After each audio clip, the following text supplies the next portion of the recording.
kita berdua kan sama-sama nggak kuliah seperti.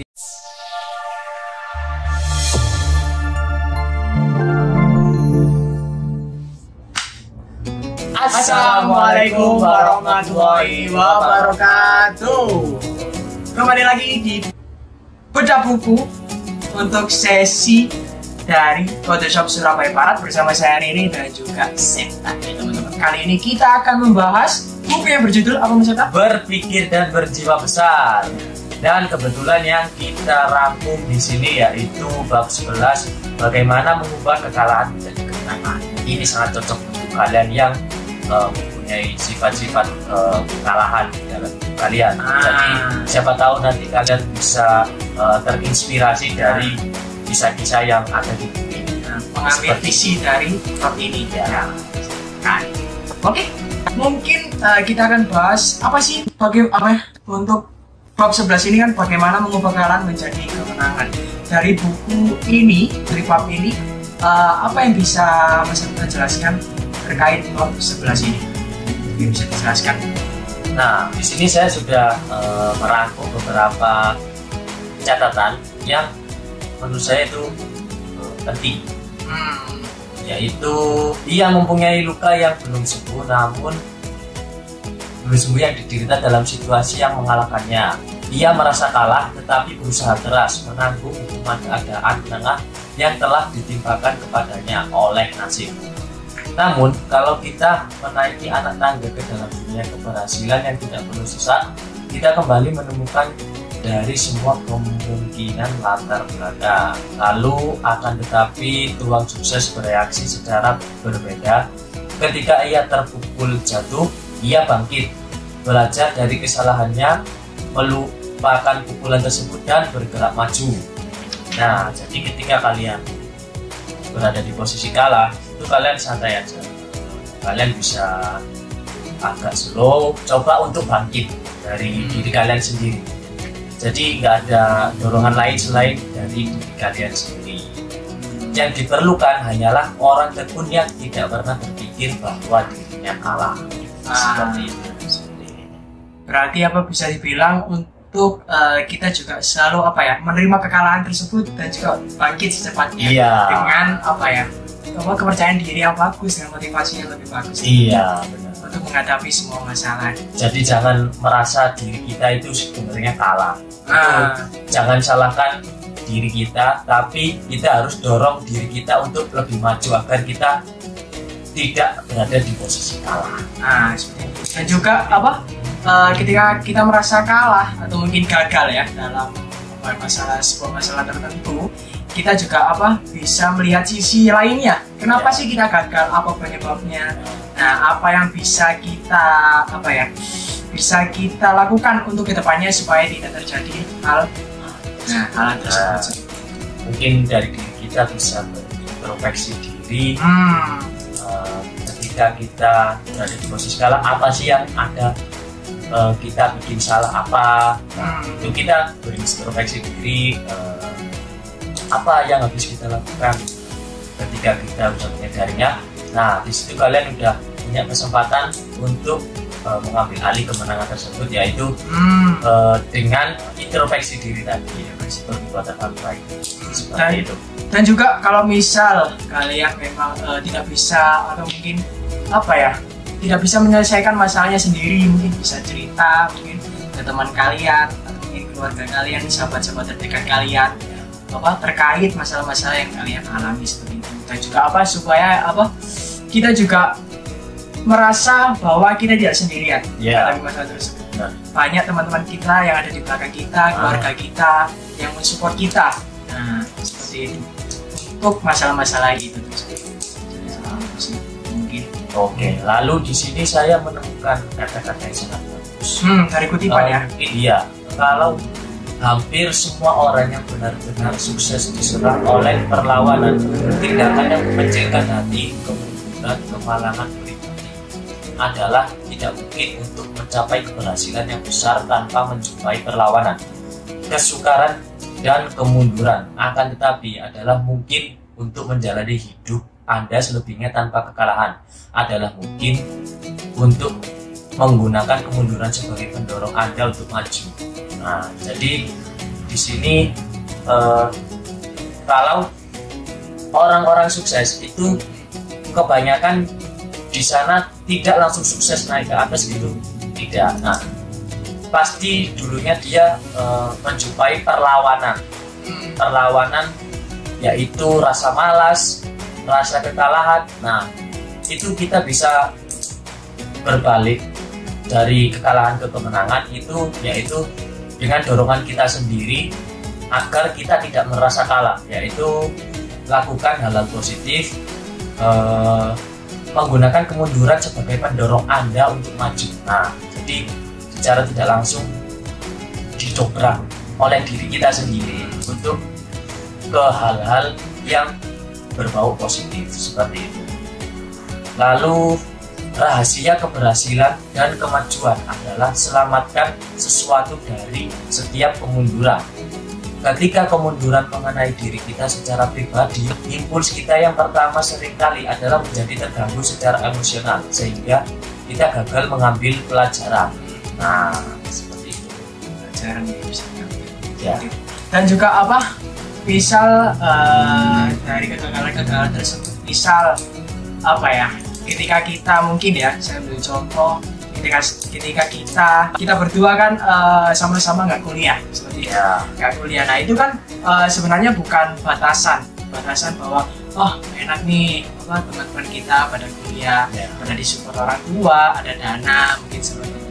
Nah kan kita kan apa tidak ingin memberatkan orang tua, dan juga apa ya, dan juga saya rasa kalau menurut saya untuk kuliah ini sebenarnya apa ya, tidak terlalu gimana banget maksud kamu, tidak terlalu apa ya menjadi prioritas utama saya. Seperti itu. Jadi paling ya kita harus juga belajar cara menghadapi masalah tersebut sih. Jadi apa misal saya nggak kuliah nih, nah apa sih celahnya, apa saya harus bekerja, apa saya harus membuat usaha seperti itu, apa decisionnya nanti yang saya berbuat seperti apa. Jadi jangan buat kekurangan kalian itu sebagai oh ini loh kelemahan saya, itu jangan. Nah, jadi kalian harus ambil sisi positifnya. Nah, jika kalian merasa mempunyai kekurangan tersebut, nah kalian bisa tutupi dengan kebaikan yang kalian lakukan. Nah, contohnya hal-hal yang bikin kalian senyaman mungkin. Contoh, kalau kalian tidak kuliah, misal kalian bisa melakukan hal-hal positif, yaitu seperti membantu orang tua di rumah, kegiatan positif kayak kerja sampingan, syukur-syukur dapat kerja kontrakan. Nah itu kalian bisa lakukan itu ketika kalian tidak menjalankan kuliah tersebut. Nah seperti itu. Ya, mungkin seperti itu sih untuk apa ya, bab 11 ini terkait bagaimana mengubah kekalahan menjadi kemenangan. Nah, itu apa? Perubahan mindset aja sebenarnya. Kenapa sih kita kalah? Nah, profesi kita seperti apa? Cara menanggulanginya seperti apa? Mindset kita. Kenapa kita gagal? Apa sih sebenarnya yang bisa kita ambil dari kegagalan ini? Mungkin ada lagi, Mas Abid? Ada cerita lagi mungkin dari cerita lagi.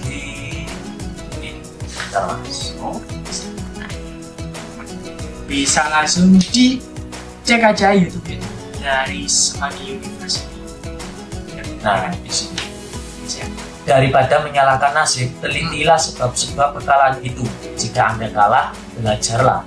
Banyak orang menjalani kehidupan untuk menjelaskan keadaan mereka yang biasa-biasa saja dengan nasib sial, nasib buruk. Orang-orang ini tetap seperti anak-anak tidak matang, mencari simpati. Tanpa menyadarinya, mereka gagal melihat peluang untuk bertumbuh lebih besar, lebih kuat, dan lebih percaya diri. Berhentilah menyalahkan nasib. Menyalahkan nasib tidak membawa kita ke tempat yang kita tuju. Seperti itu. Nah, mungkin apa? Mungkin Mas Abtan dari cerita ini. Nah, kalau dari sini kita sepenuhnya tidak bisa menyalahkan nasib. Oke, nasib di tangan Tuhan. Tapi kalau kita tidak ada ikhtiar, nah, bisa. Kalian bakalan seperti itu aja. Nah, cara menanggulanginya yaitu kalian harus berusaha untuk mencari kegiatan-kegiatan positif.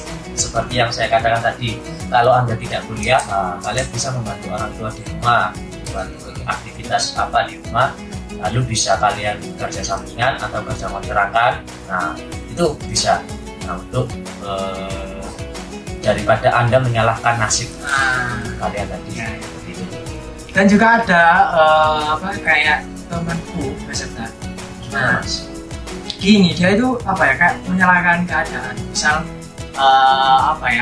ekonomi dari keluarganya itu mungkin agak kurang gimana gitu. Nah, agak kurang. Jadi dia menyalahkan keadaan terus kayak kayak misal membandingkan dengan saya. Nah, enak nih dari awal sekolah, udah ada tempat magang, kita juga bekerja, nah sampai sekarang kayak gitu kan. Nah itu kan dia membandingkan dengan saya seperti itu. Dan dia juga menyalahkan keadaan dari awal dia lulus sekolah sampai sekarang dia masih belum dapat kerjaan. Dan yang bisa mungkin saya kasih sama dia, teman saya itu saya pernah bilang, ya cari aja, cari pekerjaan, ikhtiar, berusaha. Mungkin kalau misal belum ada panggilan, mungkin bisa nongkrong, cari relasi, cari teman, seperti teman baru. Kalau misal kalau misal kamu ada di lingkup itu aja dengan orang yang itu aja, dari pandangan kamu juga akan sangat menyempit gitu. Kurang terbuka. Dari kayak tempatnya aja itu aja. Kamu nggak explore di bagian ini, di bagian ini. Padahal di luar sana banyak peluang-peluang yang ini lebih menjanjikan. Nah, daripada menyalahkan keadaan. Nah, bisa juga saya dibandingkan misal sama yang lebih di atas lagi, kan itu kan masih di atas lagi. Mungkin teman saya udah di PT yang besar, PT yang menjanjikan karirnya, kayak ada step-stepnya itu. Jenjang karir. Ya, jenjang karirnya bagus lah. Dibandingkan saya. Nah, itu kan daripada kita membandingkan gitu, mendingan kita mulai dari awal, santai, riset. Nah itu kan sebenarnya saya juga dari awal pas makan di sini juga mungkin ya beruntung juga. Nah beruntung juga dapat tempat di workshop ini seperti itu. Dan juga dan saya juga memanfaatkan keberuntungan itu. Nah jadi saya berusaha dari pas datang nggak pernah telat misal, terus pulang sampai larut malam, walaupun pulang jam 5 mungkin jam 5, jadi saya bantu teman-teman semuanya mungkin sampai jam 6 sampai jam 7 gitu kan, pendekatan sama orang-orangnya juga kan, itu kan juga penting ya. Walaupun mungkin akhirnya nanti mungkin tidak diterima atau mungkin gimana, mungkin nggak diperpanjang atau gimana, setidaknya kan saya memperbaiki diri saya seperti itu. Jadi mendekatkan pada orang-orang yang mungkin sudah bekerja, sudah ada pengalaman. Jadi saya kan dari awal kan dari nol dan sekarang sudah dibangun awal seperti itu. Saya juga memanfaatkan momentum itu. Jadi mungkin sekarang mungkin belum momentum kalian, nah mungkin besok kedepannya, nah sebenarnya mungkin bulan ini enggak, nah mungkin tahun depan, nah baru. Ini juga berlaku mungkin bukan tentang karir aja, mungkin jodoh, kayak kayak keberuntungan, kayak apapun itu pasti kan ada momentumnya sendiri-sendiri setiap orang. Seperti itu sih mungkin di bab 11 ini cukup mantap ya. Pembahasan kali. Benar sih. Oke, langsung saja kita ringkasan untuk kesimpulan mungkin ya. Dari bab 11 ini. Dari bab 11 ini yaitu kalau dari saya sendiri, berhentilah menyalahkan nasib, periksa setiap kemunduran, cari tahu apa yang berjalan keliru. Ingat, menyalahkan nasib tidak pernah membawa orang ke tempat yang ia tuju. Nah, jadi jangan sesekali menyalahkan nasib ya teman-teman. Saya ingatkan bolak-balik, karena kita harus berusaha selama jiwa dan raga kita masih kuat. Apa boleh buat, kita harus jalankan. Ya, kita juga masih belum di jalan yang benar mungkin ya.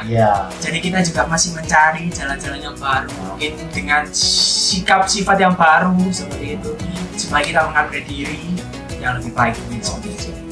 Kalau dari Mas sendiri gimana Mas? Apa ya, mungkin dari saya di bab 11 ini jangan menyalahkan keadaan yang pertama, terus berusaha semaksimal mungkin walaupun apa ya, kayak